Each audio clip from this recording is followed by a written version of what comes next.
ஆகாய வெளியில் தாவிக தலைவர் விஜய் மணக்கோட்டை கட்டுவதாகவும் அது மண்கோட்டையாகத்தான் போகும் என்றும் வைகோ விமர்சித்துள்ளார்.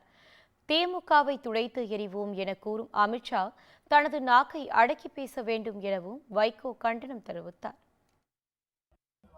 அமித்ஷா என்ற மனிதர்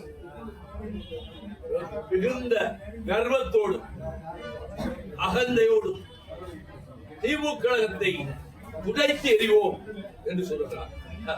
பெரியவர் இவரை விட 100 மடங்கு 1000 மடங்கு வரம் கொண்டவர்கள் என்று கருதியவர்களாலேயே திமுக கழகத்தை அசைக்க முடியும். அது ரத்த தியாகத்திலே வளர்க்கப்பட்ட எக்கு கோட்டை.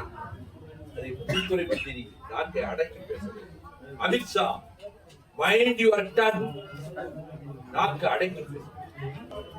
அவர் மாதிரி வந்துடலாம்னா அந்த மாதிரி 1000ல் ஒரு பங்காவது சேவை செஞ்சிருக்க.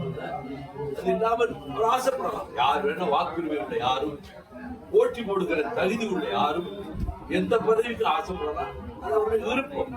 அதை சொல்றார். அவ்வளவுதானே தவிர அந்த அவருடைய கனவு நனவாகாது. காகித கப்பலில் கடலை கடக்க முயல்கிறார் அந்த சகோதரர். ஆகாய வெளியிலே மணக்கோட்டை கட்டுகிறார் அந்த கலைத்துறையிலிருந்து வந்த அந்த சகோதரர். அது வெறும் மண்கோட்டையாகத்தான் போகும். போக போக தெரியும்.